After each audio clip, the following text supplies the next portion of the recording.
Welcome to Elevate Your Business, a podcast for mortgage professionals from Elevate Coaching at Guild Mortgage. Hosted by Coach P, top producer, vice president of Elevate, and national coach, each episode is a playbook for success. You'll hear from top producers and industry leaders as they share the moves, mindset shifts, and lessons that shaped their growth, both at work and in life. Elevate your business, making the moves that matter. On today's playbook, loan officer Mark Tibshrany talks about what it takes to go from drifting to driven. He opens up about what happens when business slows and confidence fades. Mark shares how coaching helped him rebuild not just his business, but his belief in himself. Through new habits, consistency, and mindset shifts, he found the courage to start again. His story is proof that it's never too late to reset, refocus, and rise, no matter where you are in your journey. Elevate your business, starting now. We've all been in seasons where business slows and your confidence kind of slips. And you start wondering, have I lost my edge? Today, we're going to be talking about going from drifting to driven. And we've got Mark Tibshrany here today. And he's a loan officer, he's an Elevate student, and he's someone that's worked really hard through coaching, going from rebuilding, getting consistency back into his business and confidence. Thank you so much. It's an honor. We're so happy you're here today. We want to go back. Let's take us back to that season when things started to drift in your business. Talk to us about that. Yeah. It's been quite a journey. So I was in Elevate, pre-COVID and had a pretty decent little run up to COVID. And then COVID was crazy. The 2020 and 2021, my business went through the roof. And somewhere in there, I sort of left Elevate. I actually did some outside coaching for a little while during the COVID years. And then 2022, as rates started to go up the second half of the year, I started pulling back on expenses, including coaching.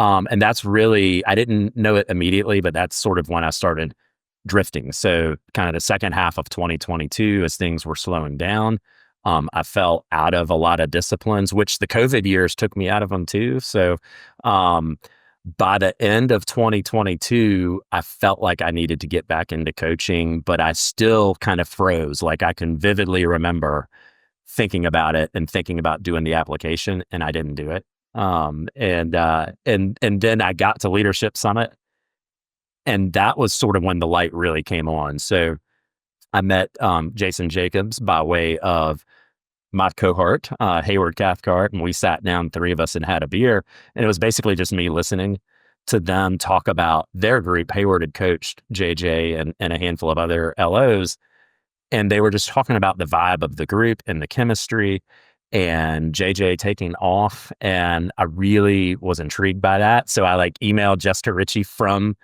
San Diego. And I said, hey, I'm here having a great summit. I need to get into Elevate. And I know I missed the window and I'm embarrassed, but there was no spot for me. So I ended up having to wait. Jessica reached out to me June of 23 and said, okay, are you coming? And so I signed up immediately. So it was that second half of 2022, I knew I had gotten way off track and started drifting. And I think when we think about drifting isn't really failing, right? It's just a period in our time, I think, where we stop leading ourselves. So having that self-awareness. So while you're at the Elevate rally, I know Hayward's your manager. You guys are all talking, having a beer. And then all of a sudden, we go, hey, I need to get back in. I need some coaching. I need some accountability. When you were you began in coaching, though, in the beginning. Let's talk about that. Sometimes we get into coaching and we're not ready. Yeah. So who was your first coach? You were among the first couple of coaches. Yeah, I was your first coach. You were not the first coach, but you were in that group. You were in my pre-COVID run. And I remember our semester pretty vividly. And you're a coach, you know what you're doing. I think you knew that I wasn't fully bought in. I could just kind of sense it. But but my numbers were ramping up. So Yep. it wasn't like a waste. I really enjoyed those years of Elevate, but it kind of took bottoming out some years later for me to really figure out that I wasn't ready then, and that I was ready now. And for hopefully for others, they don't have to go through quite the bottoming out that I did, but it was a journey, and I was I wasn't like going through the motions, but I wasn't fully surrendering either. In those 2017, 18, 19 years. And I worked with some of the best coaches we have in those years. Michelle Castle, Rebecca Hansen, and I picked up great stuff from all of them, but I can admit I was not all in at that point. And I think it showed ultimately. So Well, and I think what's great about you saying that is I think that's can be normal for a lot of people. Meaning sometimes we get into coaching because everyone else is doing it. Or we think we need, I should do it because my manager's doing it. mm, But mentally, mindset wise, we're not 100% in, but that's right. we go in, right? We try. And when we don't, when our mindset's not there and we're not totally there, then we don't make the adjustments. Cause I always think about that, adjusting your game, and the opponent, which is, you know, the client, our customers, the industry, the market, everything constantly changes. So, we have to be ready to make some of those changes. So when you and I were prepping for this, we talked about it. I had you as a student, and there were things, I was pushing Salesforce and Yes, efficiencies and all those things. And it was really new at the time. And making change, it's hard to change, right? it But is hard. Yeah. it is. It's like drinking from a fire hose sometimes, and I remember this constant feeling of I'm going to do coaching, and they all say I'm going to do better now because I'm doing coaching. So naturally, I'm just going to take off now. Um, but I know I fell victim to there was so much information coming at me. I had a hard time just like, okay, where do I need to start? And so for me, that leads to paralysis. Others fight their way out of that corner. But it just kind of prevented me from going all in on enough of the processes that needed to happen. I was like a golfer overthinking the swing. Which I think is normal. I think a lot of Yeah. people go through that same thing, and hearing that, I think that's important for other loan officers to hear. Um, we also talked about, so 23 was kinda your lowest point. You Yeah. had done, 45 units, 13,000,000, Yeah. and you had 0 in December, Yeah. which you're not alone either. There's other loan officers out there that had similar seasons in their business.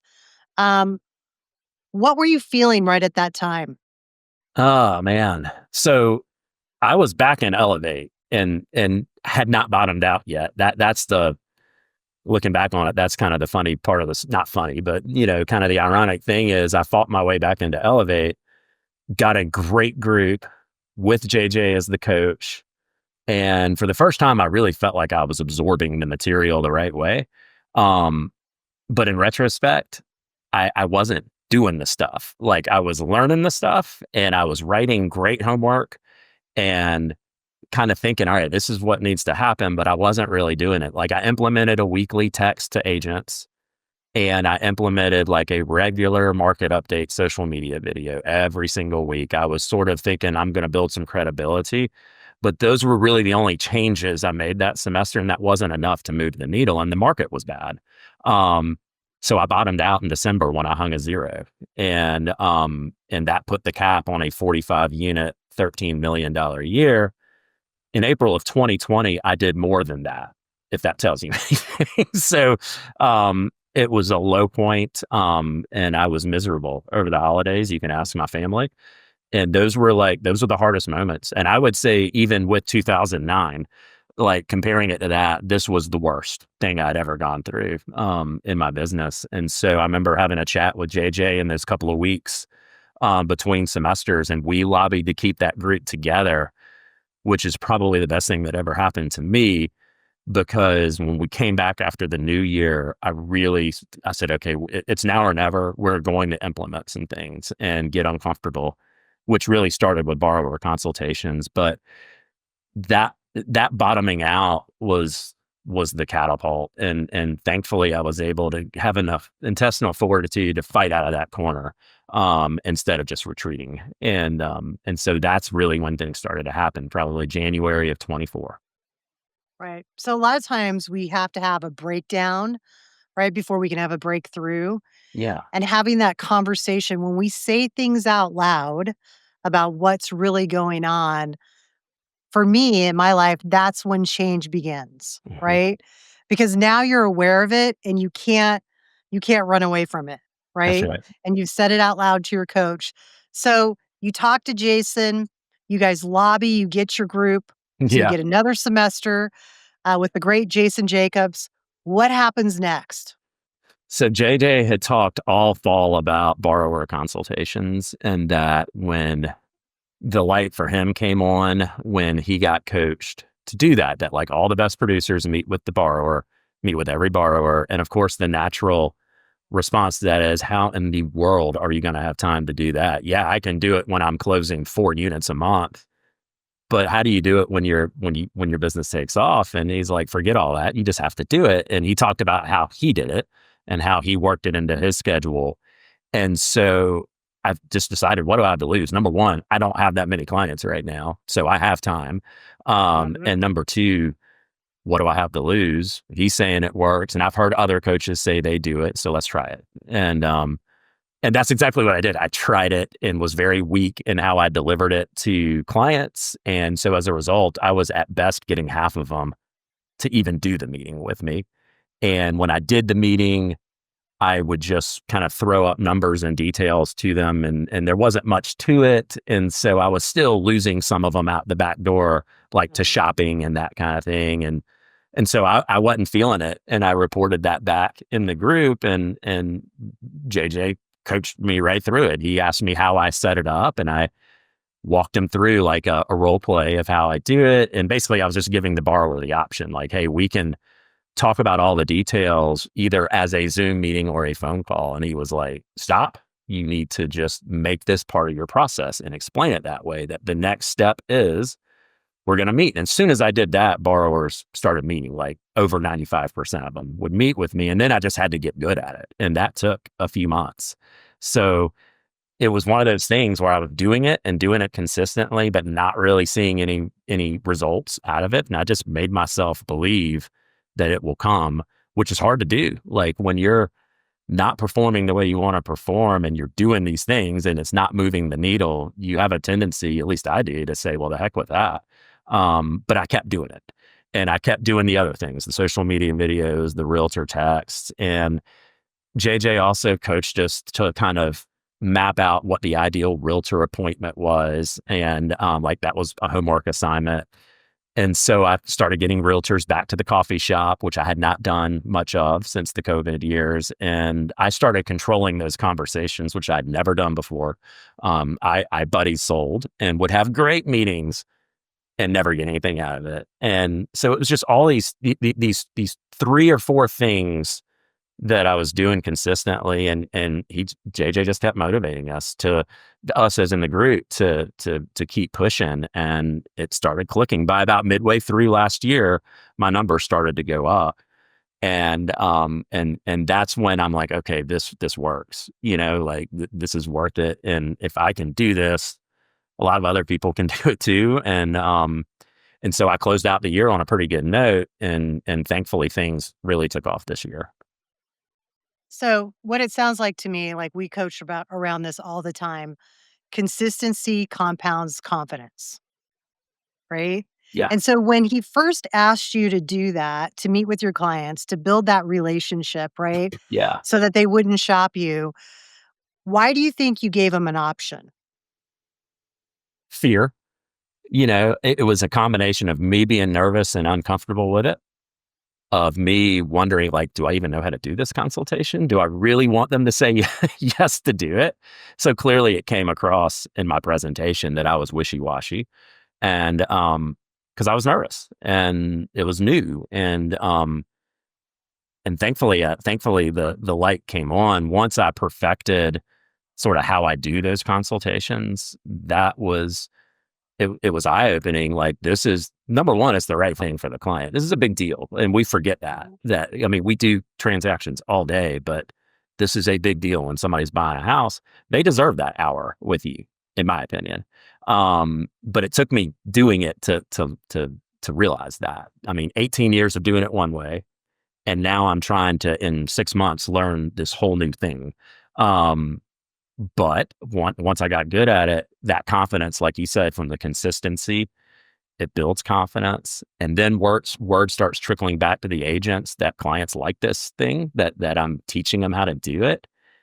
And then I learned how to really like sell it, to talk about it with agents, to set it up with borrowers. The first time I ever talked to them, that, hey, our goal is to get to this consultation. We got to do a little bit of upfront work first, and then we're going to do this consultation. And that's when your light's going to come on, hopefully.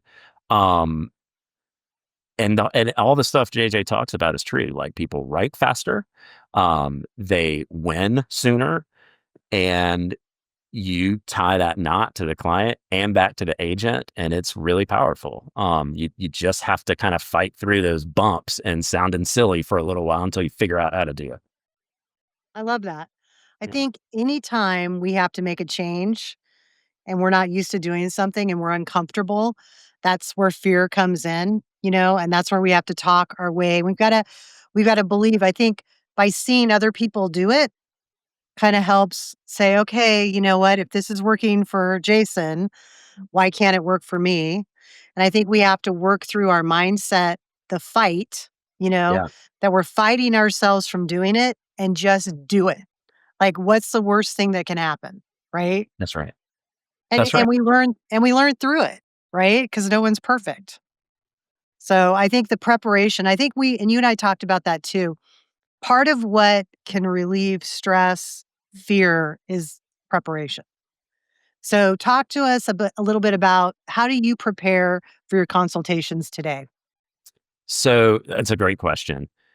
And it's not rocket science, but in the first conversation I have with a borrower, one of the things I work through with them is just a series of very basic questions about your time frame, about like what part of town you want to buy in, which helps us estimate the taxes correctly. Um, Monthly payment comfort zone. And then I usually ask them, like, okay, if you really had to push it, tell me those boundaries. And I make it clear, I'm not holding y'all to any of this stuff. This just gives me a frame of reference. Same question for what they're willing to spend upfront at closing. And then I always jokingly kind of say, and this is my favorite question, like, what do you think your price range is? That's really my reality check to see, does their down payment and monthly payment align with the price point that they think they need to be in? If I have that, which I make notes on that for every single borrower, that guides how I put a consultation together, so that that first set of numbers we review when we get to that part of that conversation, it's kind of tied to what they told me their comfort zones are. And if they're way off base, which a lot of times they are, so the payment ends up being more than they ever thought it was going to be, I know how to explain that to them. And like, I know they're going to be disappointed by this number, so I've got to say it the right way and teach them why it is that and not what they thought it was going to be. And that's how I prepare. If I ask those questions, I can walk into a borrower consultation and pretty much do it without having done any other homework. It's just listening to the client, and mortgage people don't do that a lot of times. It's like, they tell you how much they think they want to qualify for. You figure out if they qualify, if AUS accepts it, and that's really the end of the conversation. Whereas I would rather do a deeper dive into their budget so that I can match the numbers to it. And sometimes we figure out a way to do the financing they hadn't thought of, and now they trust me even more. So it's all about trying to play. Originally, it was me playing the role of the trusted advisor, and somewhere along the way, I became the trusted advisor. Just like the social media videos and the weekly texts that I send to agents, it was me casting myself as a market industry expert. And then somewhere around the middle part of this year, I became that person. Like, it's hard to explain. Started carrying myself that way, which made all these things even better. Like, I'm much better in the borrower consultation now than I was 6 months ago, 12 months ago. And it's because I don't even have to think about it now. Like, I just know how to do it, and they love it. They Yeah, it's love it. automatic and it's the way you do your business. You had said to me when we were prepping as well. Hey, my client said, I've never had a mortgage Yeah. person do this. Tell us Yeah. a little bit about that. Yeah. It's one thing when a first time buyer is grateful because they don't know anything about any of this stuff. But I remember a couple months into doing these last year, I had a client who had probably bought somewhere like 3 to 5 houses previously, not his first rodeo. And I remember he kind of reluctantly agreed to, like, he didn't need it, and so we do the consultation, and it's pretty wide ranging. We talk about the state of the market. We talk about multiple offer situations versus motivated seller situations, and that right now we kind of have both of those dynamics at play. So my job is to get you ready for both of them, and I teach them about all these little dynamics. And somewhere in there, I tell the Guild story as well, particularly the Guild Columbia, South Carolina story, which really resonates. So like that's all sort of part of the opening of that. And then I do the numbers. And so we played with several different price points and down payment combinations. And at the end of it, before we even ended the Zoom, he was like, wow, like you said, I've never had a mortgage person do that. Thank you. And when we got off the Zoom, I was like, that's validation. That the repeat buyer, not his first rodeo, didn't see any value in doing this up front, walked away with, that is incredible. I'm so glad I did that. That just gave me more confidence that, okay, I'm onto something. This really is a value add. It's not a waste of time. And the proof was in that commentary. And I've had a bunch of them say that since then. And It's reassuring, isn't it? yeah. And then like learning, oh, by the way, I am in sales. So let's remind the borrower at the end of it, like, hey, if you got some value out of this, which hopefully you did, would you mind telling that or sharing that feedback with the agent? And they do. And it's amazing how helpful that is when you're trying to build a business. So like I've made like all those little tweaks that I've made to it to do those drop-ins along the way. And I feel like it's a pretty polished product now, that the consultation. I love that tip. So if everybody's listening, when you hear your client tell you, wow, what a great job, or I've never had anybody do this before, following that up and saying what Mark said, hey, listen, would you mind letting the real estate agent know? Because you want to make sure that, you continue to have a solid relationship and that they know, because you go to these meetings and you tell them what you're going to do, but hearing it from their clients is the proof, right? That's right. It's a third party, relaying the story, which is far more powerful than me doing it to an agent. And like the first several months I was doing it, I realized I wasn't even really telling my agents I was doing it, which was a huge wasted opportunity. And so I started working that into conversations with agents, both new agents that I met and people I've worked with for years. And I would frame that in the spirit of like, this will help you refer me a little better. I just want you to know I'm having these in-depth consultations with your clients. And I want to make you aware of it because I think it's a pretty big deal because most don't do it, believe it or not. And so I had to figure all this stuff out on the fly. Like I wasn't ready on day one. And that's really, I think the point of talking about it here is you're not going to have the answers on day one when you implement whatever it is you're implementing. For me, it was borrower consultations. You have to figure it out, but you got to stick with it long enough to figure it out. And so I realized I've got to tell my agents, and then that dovetailed really nicely. So pivoting to the semester when I was done with JJ and that group, Jimmy Parsons coached me the next semester, and he talked a lot about success he was having meeting with realtors and realtor groups about the NAR settlement and how to talk about ways to save the buy side compensation if the seller's being stingy. And so I started doing that, and I realized very quickly that meeting is going to be much more about coaching the realtor on how to do a buyer consultation than it is to talk about, well, here's how you offer a little bit more and ask the seller to cover the commission in exchange for it, or here's how I bump the rate to do a lender credit, or whatever the case may be. We talked about that, but coaching on the buyer consultation was huge because I was on that journey and I could speak to it. And I got really real with them and said, hey guys, at that point, I was like, I've been doing this for 19 years. And I hit a really low point and was really trying to assess, what do I need to do to stay in this business? And this is one of the things I did.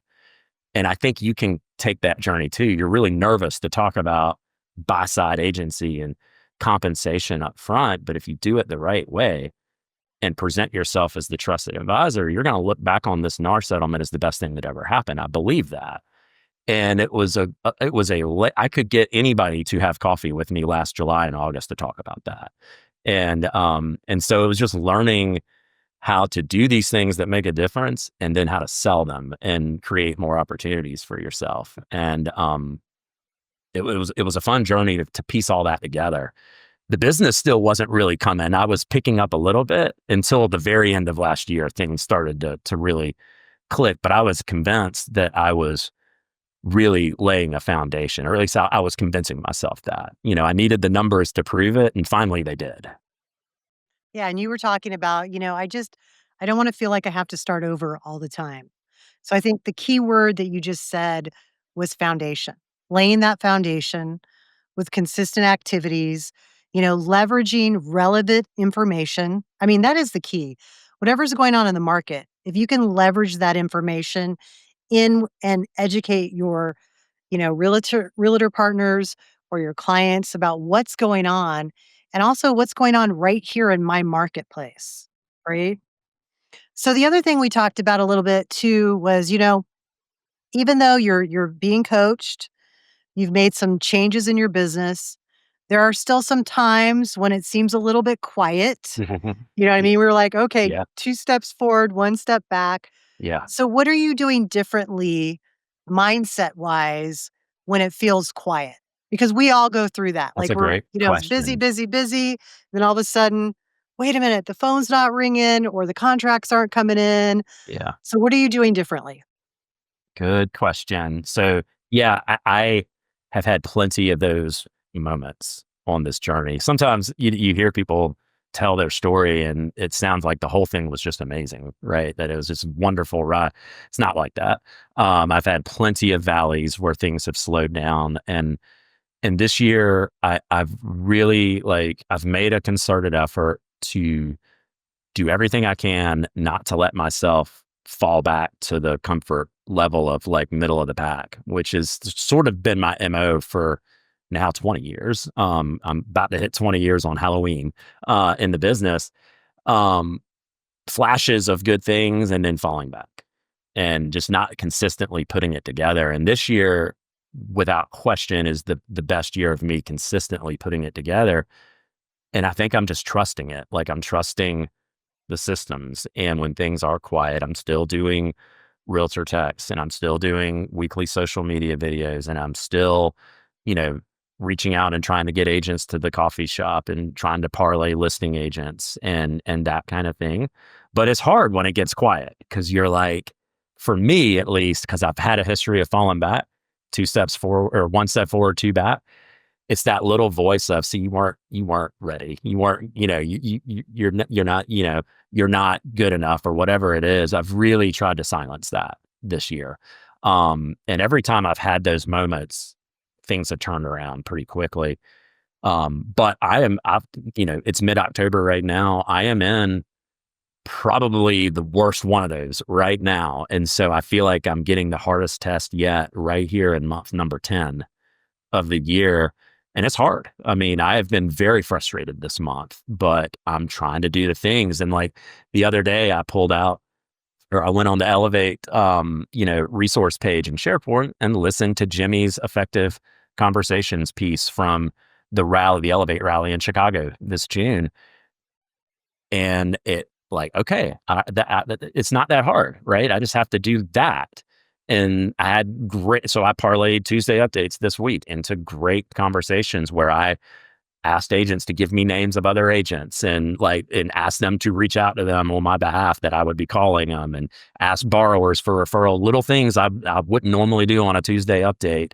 So that's what you do. And I'm just trusting that. And that's all I can do. But it's a mindset shift. I didn't think I belonged in the club that is consistently good. I really don't.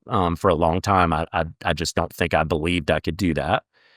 And so I do deserve that. I've been working hard. Yes, I should see myself pop into the top 100, from time to time and make a run at President's Club and, get back to Circle of Honor, which I've not made in years. And I've already qualified for it this year. I am allowed to do those Congratulations. things. Thank you.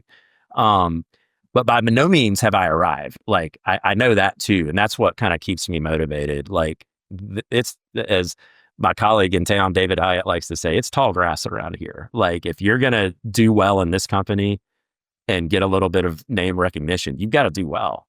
And that keeps me hungry and motivated. Like, I have not arrived, but I'm on a really good journey. And I hope that it resonates with a lot of other people if they hear it. I think it will, because I think there's a lot of people, Mark, that go through those valleys just like you have, like we all have at different times.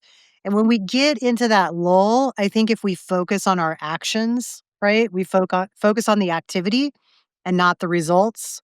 That's what I try to do. I'm like, okay, got to get in there and do more activity, more Yeah, activity, more activity.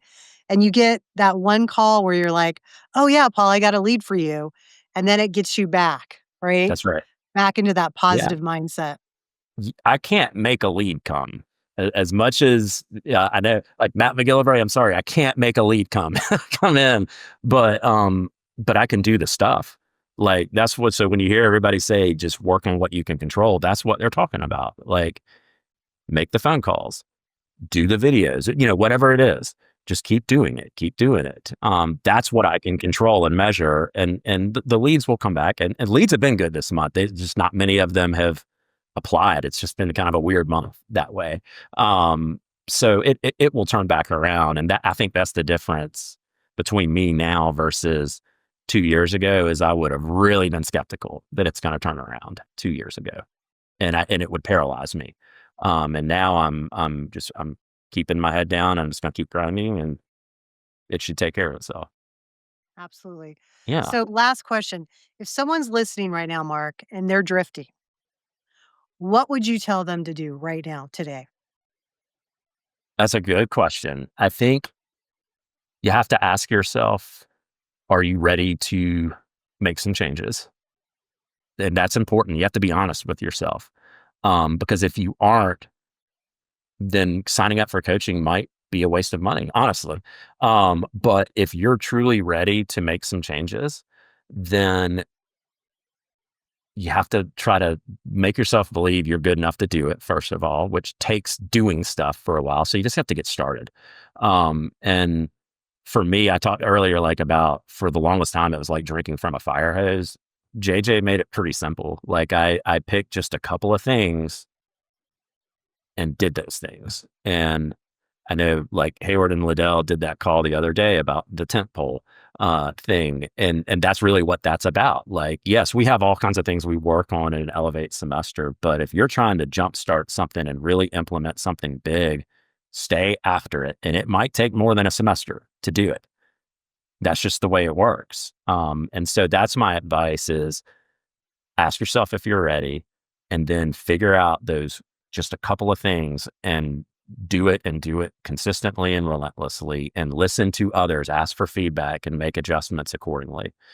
A lot of people know how to give you, good advice on these things, coaches, other loan officers, and we're such an open company in terms of helping each other. And that's really kind of what separates us. Get started and just do it. And with that with that consistency, you'll see your confidence get up. And yeah, you are capable of doing it.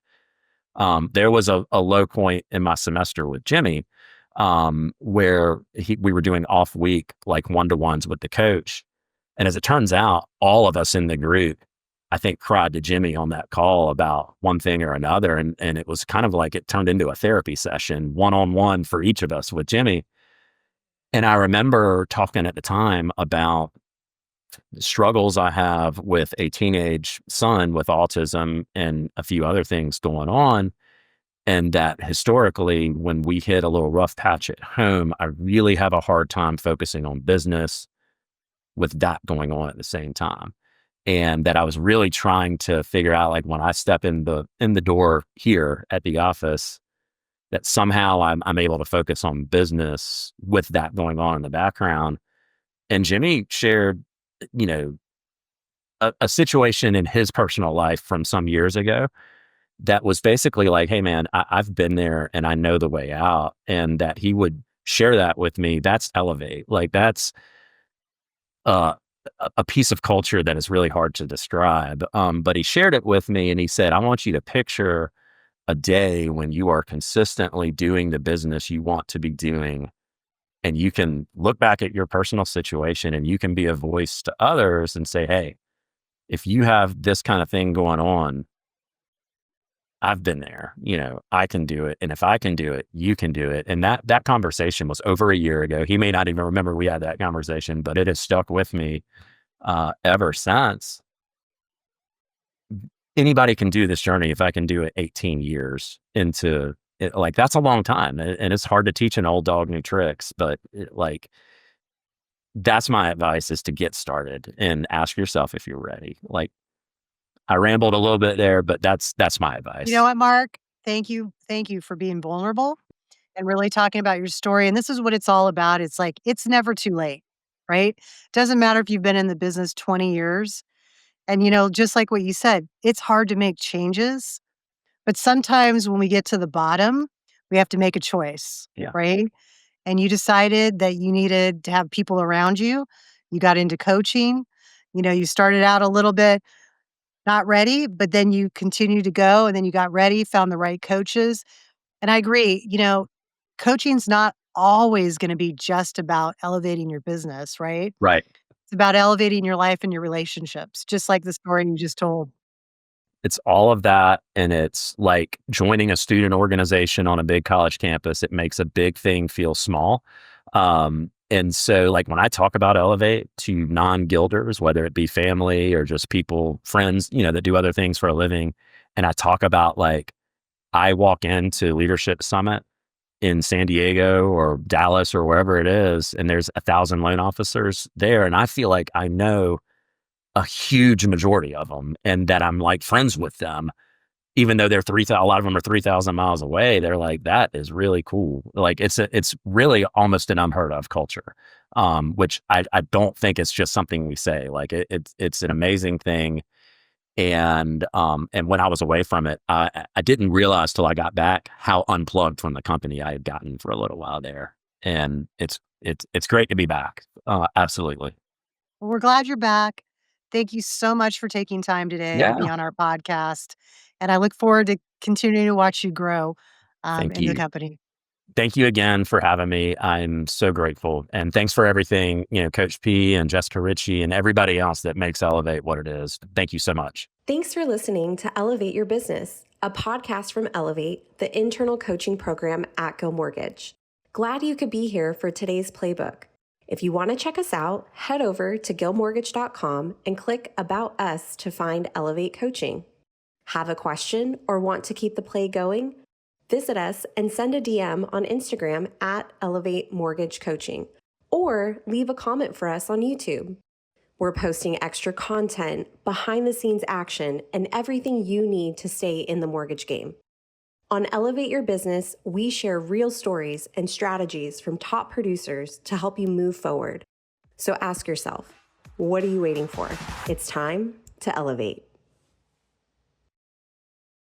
Guild Mortgage Company, NMLS identification number 3274, NMLSconsumeraccess.org, Equal Housing Opportunity, Equal Opportunity Employer, Arizona Banking License number 0018883.